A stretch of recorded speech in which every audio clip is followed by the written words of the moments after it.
It's a poker table with $1 trillion on the line, existential issues for the writers, for the actors, and for Hollywood itself.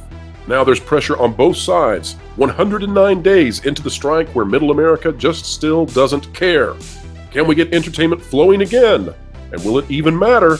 And are we beginning to see the cracks forming as Hollywood itself wonders, can we ever get started making entertainment?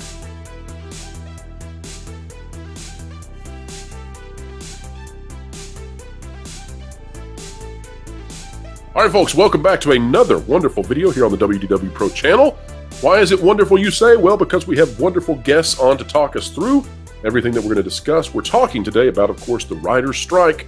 We've got the writers, the actors.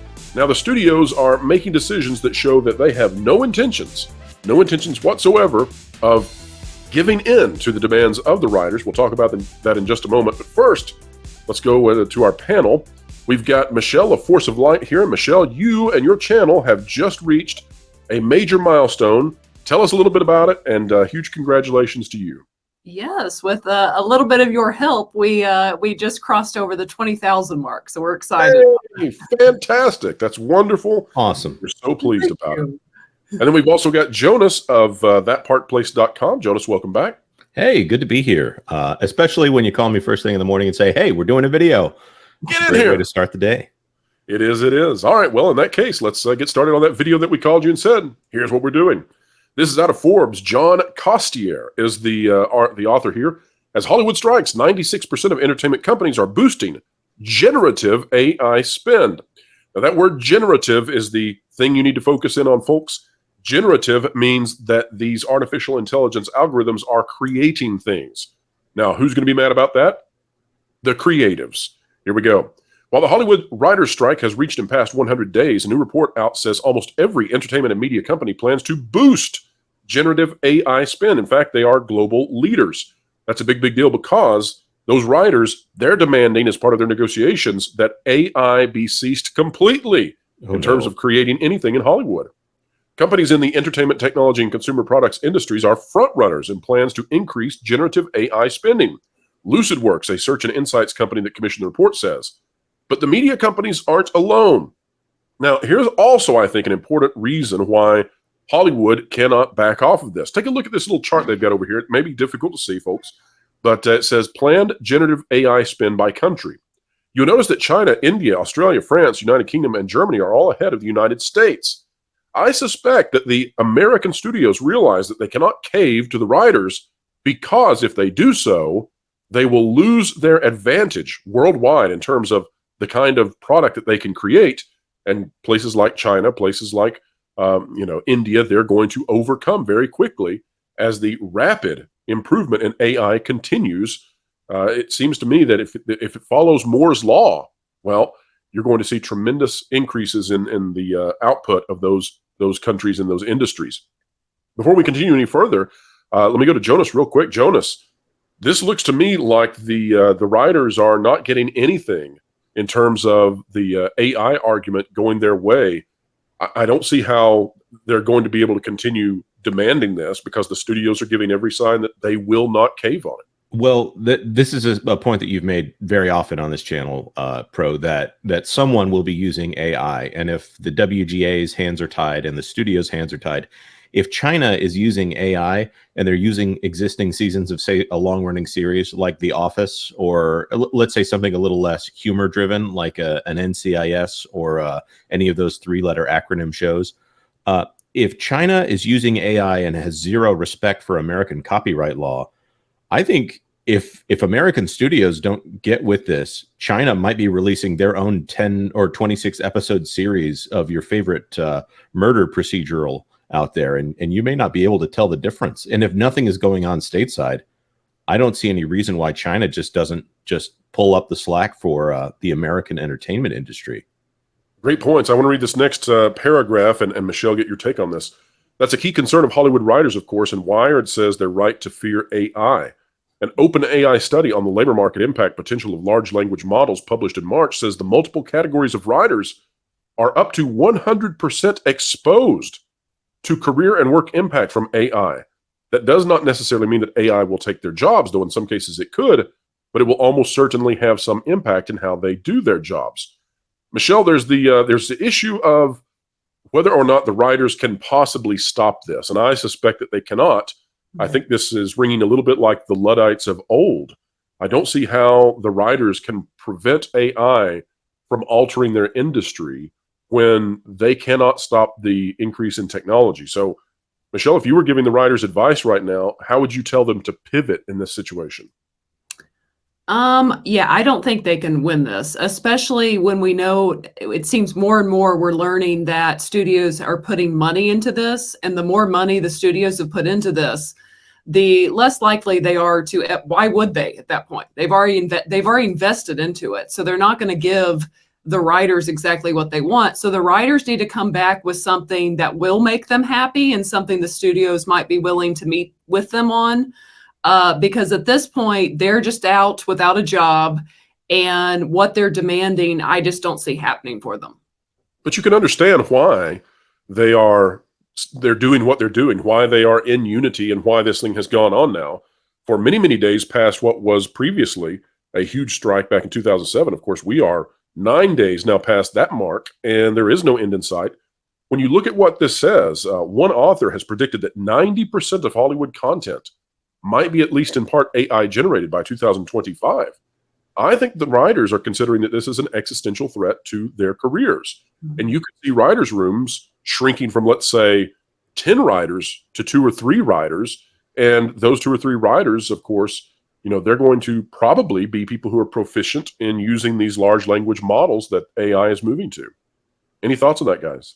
I see no reason why an artist, why a writer, especially when they are just trying to hit that deadline as soon as possible, wouldn't do at least a first draft using all of those things that always happen when you have a TV show. And I hate to keep using the word procedural over and over again, when you just need to have them sitting there talking about whatever until they get to the scene of the crime. And when they get to the scene of the crime, they need the details. I don't see any reason why they wouldn't cheat and use a shortcut. Also, these AI tools are everywhere. The AI has been incorporated on some level in so many tools that are being used right now. Your search engine has been using AI for a while now as well. To say no AI is like saying no networked computers. It's like engineers saying we demand to not be forced to use calculators. Right. You can't make us use calculators in engineering. Michelle, you're a pastor. Do you ever use a search engine to help you find various topics or verses in the Bible? You mean like Google and stuff? Oh, yeah, I've heard of that. Yeah, definitely. I mean, that's the level though of mundanity, I suppose. The use of AI is ubiquitous now. It's difficult to figure out where it begins and where it ends in our lives. We use it all the time. And so this demand from the writers, while I understand that they're deeply concerned about their jobs, and they should be, I don't think that it's tenable. I don't think that they can get this demand. Now, all of that said, there is plenty of pressure on the studios. And I think, Jonas, that you had an interesting take on why the studios are reaping this kind of pressure. Let's talk about it first, though. This out of Deadline by David Robb. Trustees of New York City's $250 billion pension funds warn studios that they risk losing investor confidence if WGA and SAG-AFTRA strikes drag on.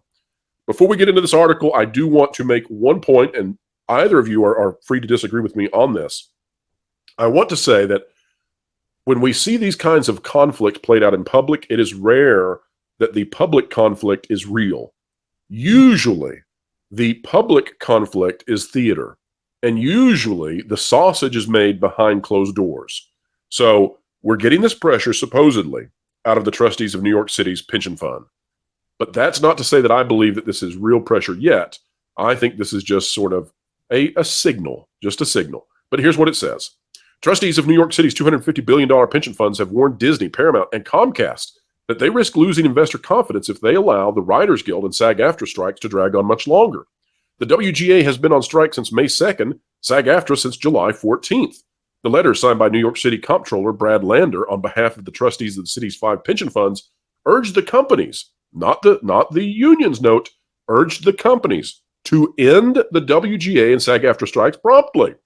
Well, now, isn't that an interesting thing for them to urge the companies to do? Now, how are the companies supposed to end the strikes that have been initiated by the unions. The only Jonas, option they have is to give in. Jonas, walk us through why this is being presented the way it is. Well, the studios generally have to keep the creatives happy on some level to keep that flow going, and the writers and SAG-AFTRA have a lot more cultural sway, and I think they'll be a lot less forgiving. The writers and the actors will be a lot less forgiving to this New York City pension fund than the studios will be. The studios understand this is just business.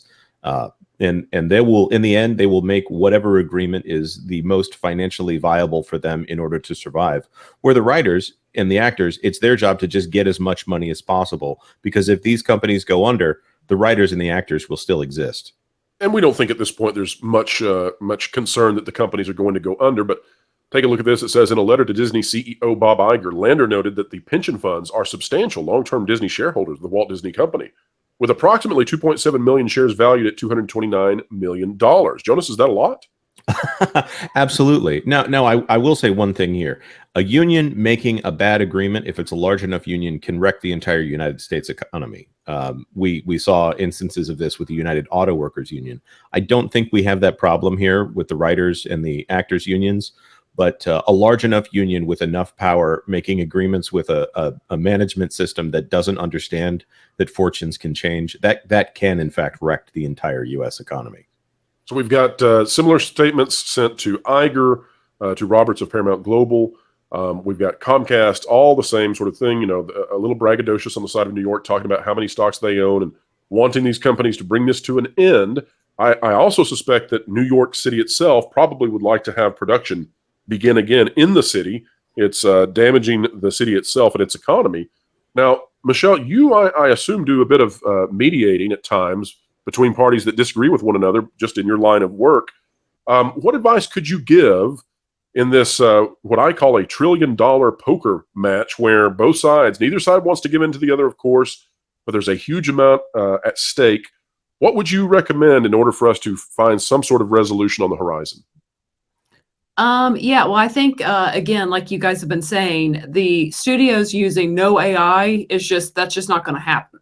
So at some point, the writers and I understand why they're upset, but at some point they have to realize, okay, we're not going to get 100% of what we want, but where can we compromise? Where will the studios compromise and give us at least partially what we want?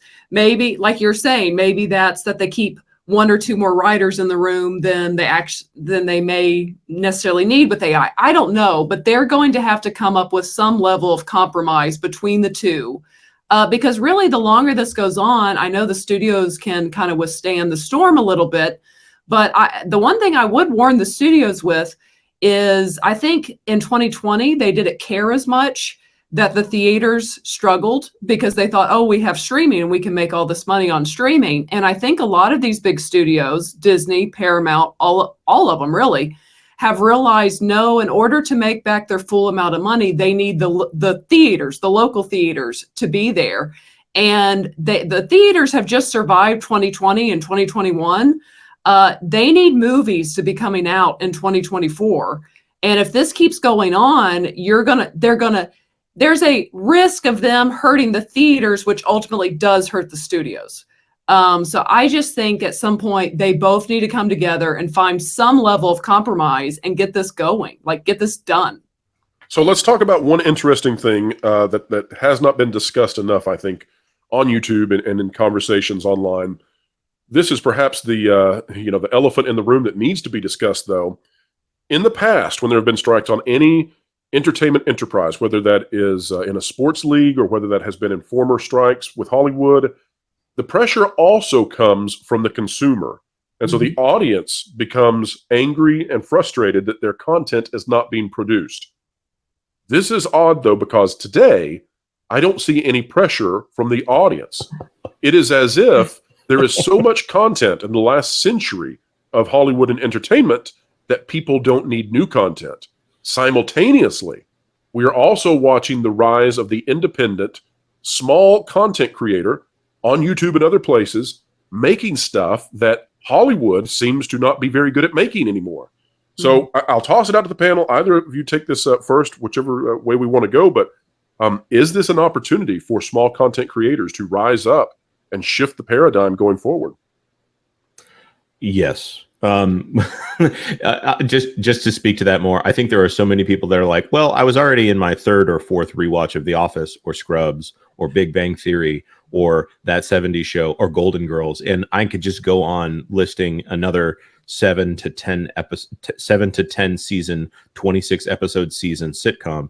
That, and those were happier too, Jonas. Those shows you just listed, they were all happier than anything we get today. Right, and there's nothing on right now that is filling that gap. I hear there's some good television out there. I'm not going to attempt to name any of it, but that linear model that helped to create that is dying right now. Let's name one, Jonas. Let's name one. You know the one. Abbott Elementary. Are we talking about the best sitcom on television right now? Yeah, tell us about it. What is it, Jonas? It's a family. It's a small young family of Australian sheepdogs out living life and learning lessons about family. It is a grown-up show from the perspective of children. People think we're joking about this too, but Bluey, right? A preschool show. Yes. This speaks to the level of how far down writing has gone, or perhaps how poorly the studios have discovered their writers and promoted good writing. A preschool show quadrupled the latest Marvel show in terms of ratings on Disney Plus. Yeah, it is. That's not sustainable. That's why people don't care anymore. Go ahead. And the only thing that's beating it out is Suits, which is yet another network style procedural. It is definitely for grown-ups, but it's hot people saying witty things to each other in really nice clothes and having sarcasm and drama, which is also a thing that, well, if Netflix did it, well, they'd only do 10 episodes and they'd be really focused on some silly plot that needs to wrap up really quick. They're breaking the model. Meanwhile, Bluey is, like I said, it is a show that focuses on grown-up emotions and children relating to grown-ups. It is one of those things that people go, why is everyone obsessed with this show? And then they watch it and they go, oh my, that's in a kid's show? This is fantastic. Music. Jonas, if there was a parallel show that was not for preschoolers, that was still good and still happy and presented a family in the most appropriate way, people would watch that instead. They're resorting to watching cartoon dogs because there's nothing in live action that they can go to. Michelle, how are you surviving this writer's strike? How can you? What entertainment have you found to help you sustain? Well, I mean, that is the thing. I think that's why people don't care as much. There is so much content out there that, I mean, I have like an endless list of shows, I feel like, of things that I'm wanting to watch and watching. So you don't cry yourself to sleep at night because there's no late night comedy going? I don't. Oh gosh, no. Gosh, no. No one cares about that. In fact, I think that's something you can see where this isn't good as it keeps going for the writers and actors, because I think, especially like say that late night comedy, no one has I didn't even notice it was gone, to be honest. I totally forgot that was the thing. You know, maybe the utter insanity that we're watching in our political realm and driving our society to a cliff, maybe that's because they know we won't have entertainment for the next year, so we're going to have something to watch. So maybe that's what this is all about in reality. I don't know. Well, I guys, also, final thoughts on this. I am going to go back to watch Little House on the Prairie. That one looks nice, and it's all about a family of pioneers out in Walnut Grove, and they're all helping each other and working hard. And notice how many times did Pa save the town? Sometimes twice an episode. I mean, that man should have a 40-foot statue by the end of the show. Yep. Pa saves the town. Pa Ingalls, man, that guy is Superman out on the prairie. Here's one episode where the drama was he was too tired to go to church, and then when they got back, he was plowing the field. I had to have a talk about that one. That's a real issue out there, folks. Older days. Yeah, fun. My grandmother loved to watch Little House on the Prairie, and I remember in her last days, an episode of Little House came on. We watched it together, so I do have fond memories of Little House on the Prairie, even if I sometimes find it funny just all the things that Pa was able to do. So, Michelle, final thoughts on this topic before we wrap up the conversation. Yes, I think even more importantly than the TV industry, I think this needs to be, they need to find compromise and come to an agreement, both with the actors and the writers, again, for movie purposes, because people just finally, I think with Barbieheimer, really have gone back to finally kind of go into the movies again. And I think if that gets interrupted again, like it did in 2020 and 2021, I think people will just kind of forget about it again. And again, that will hurt not only local theaters, but ultimately that will go back to the studios. So I think it's in everyone's best interest to get this settled as quickly as possible. Absolutely. And we'll see if there's a Barbie bump for Blue Beetle. How's that for alliteration, Jonas? But we'll see if that happens. If not, this could be a rough final few months of the year for the movie theaters. So we'll watch it closely. Well, folks out there, let us know in the comments what it is that you are going to watch so that you can survive the writer's strike. As for me, I'm going back to the first 2 seasons of Perfect Strangers, where I will be doing the Dance of Joy, until finally the entertainers of Hollywood come together and give us new forms of joy, if they can find the joyousness inside their own selves. If you like content like this, consider clicking the like button, share, subscribe, and when you click it, you stick it to the algorithms, it's the notification bell. And folks, wherever you are and whatever you're doing, keep learning, keep growing, and until this strike is over, keep having fun. Oh. What are you doing? Well, you see, I wanted to get some inside scoops on Disney and their different corporations, if you know what I mean. So I figured by looking into this fistbowl and sucking it randomly with my own energy that I pay for, you paid for, I could do the whole experience where you can be a master and spy on your targets. You're an idiot. If you want to get the inside scoop on Disney, or even other media organizations, you should check out thatparkplace.com and subscribe to WDW Pro's YouTube channel. That'd be way easier, more accurate, and, less dumb. Are you saying I won't get accurate information this way? No, you can't. Who'd have think?